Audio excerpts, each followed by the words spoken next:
Welcome to the Spiritual Artist Podcast. This is Chris Miller. I invite you to join me as I interview artists from a variety of disciplines.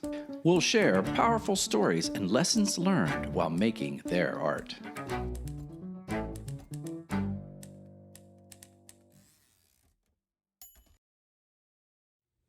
Good day, this is the Spiritual Artist Podcast with Chris Miller.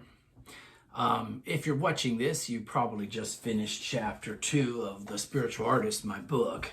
And I think it's important for me to take a few moments to explain the premise behind my whole book here, because chapter 2 is really important. And it talks about names that separate us. It was the principle behind my entire book, and how I came to be a spiritual artist is recognizing that there is some sort of power when I paint. Some of you might relate to this. I'm sure you all do. Anybody in the creative process has been known to say, when I was doing that, something terrific happened through me, as me. And so as I wrote the book, I realized how important it was that I personally put down my name for this greater power in order to see the universality of this greater power for everybody else. It is something that we all access, and yet humans love to put a name to it, and then they like to separate and take arms against the name. And some people say it should be this, it should be Jesus Christ or Buddha or Muhammad, all sorts of different names that we choose for this greater power. And I ask you, as you read this book, to keep your name. And so what I've done is, in the book, I do an underline, a blank space, and I tell the reader to put in your own name for this greater power. So what I ask the reader of this book to do is to not let yourself be swayed by your definition of a greater power, and to be open to other people's ideas of a greater power. So when you read the book, I have put in a blank line wherever I reference what I consider where you would want to put the word for a greater power. So you might say, when I'm creating art, and when I am passionate about creating art, and I feel that energy flow through me, and time flies by, and I'm connected to what I'm doing, and I'm totally conscious, there's something flowing through me. There is some greater power flowing through me. So in this case, you could say there is some, it doesn't have to be whatever word you want. You can put, I feel that God is flowing through me. I feel that Jesus Christ is flowing through me. I feel that Muhammad, Buddha, any type of name or definition, I believe, and I even went so far as to say, if you believe that it is evolution flowing through you, or creativity, or the scope of growth, the science flowing through you, don't be afraid of the word, but also to stand back. Stand back from that word a little bit. And when you hear other people use their word, don't get so offended by it. Don't get all taking sides. Well, this is how you act with that word, and this is the ritual you need to do, and this is the observances you need to do. What I wanted to do is let you, the reader, understand that painting, creating art, doing ceramics, making jewelry, having a home, raising children, anything that is a creative act is actually a connection with a greater power when you do it consciously with love in your heart. So I shared this book with a friend of mine, and I was surprised at his answer because he is a self-labeled atheist. And when I shared the book with him, I called him about a week later and said, "What do you think?" And he said, "I couldn't read it. I had to put it down."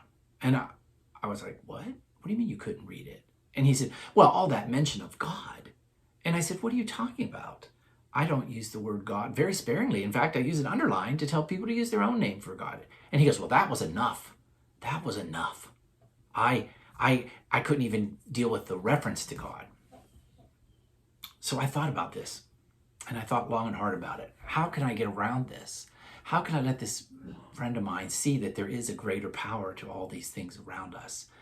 So he is a big gardener. He loves nature. He loves nature. So I asked him to walk outside with me. And as you can see behind me, I love nature. The ice on the trees is forming. And I took him out into his front yard. And this is on a summer day. And I asked him to look at the sky.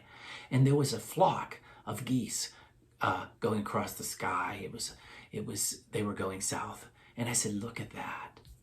Look at that. Do you not think that the fact that those geese have an intelligence behind them, that they know to go to the south at a certain time of the year and then go back north, don't you think that there must be some power behind that?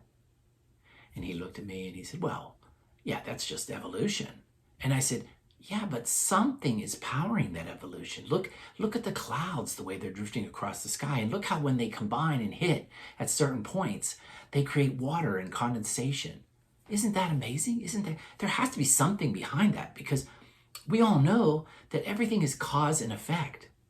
And we are living in this incredible world of effect. We are living in this incredible world of effect. And when you look out the window right now and you see the water dropping off of these icicles that have formed on the trees, there is a system of intelligence behind all that. Something is driving that, and that water is going to go down and feed the roots, and in the spring, new trees, new plants are going to come up from the earth. There is a science, a system. So even if you don't believe in God, surely you should believe that there's some power behind this. And you know what? He thought about it. And he said, you know what? I think you're right. I guess you're right. I've always seen that. I see that. And I know that that's there. And I can accept that as your definition. And I said, oh, that's great. That's all I asked. I asked that we accept each other's definition of a greater power. So there's so much to be open to. And so when you read the book, just put your own name in when you see that blank space. Whatever you want, you can say.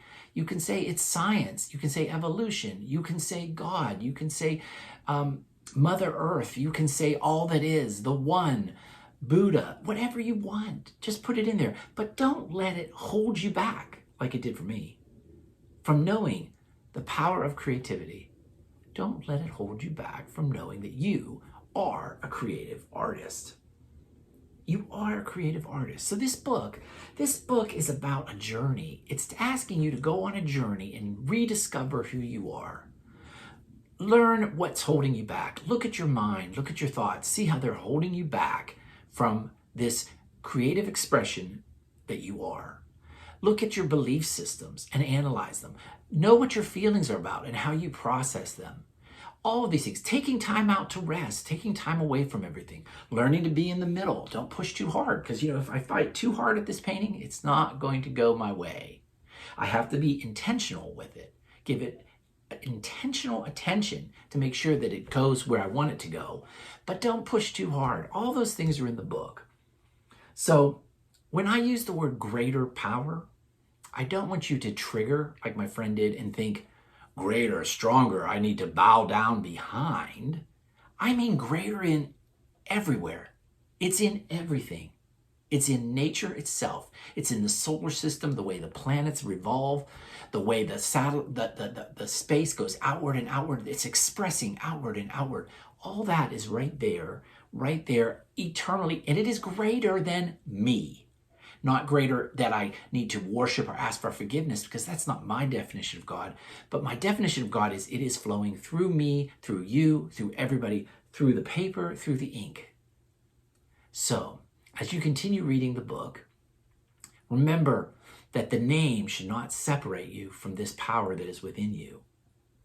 Don't let that name hold you back from who you are, an individualized expression of spirit. So with that, I wish you a warmer day. Spring is coming. Enjoy it. Go into the studio and focus on what you're doing. Be present to the beauty and the power of the ink and the canvas and how it interacts. Notice how beautiful everything is when we stop, take a breath, and spend time with it. There is beauty in this life.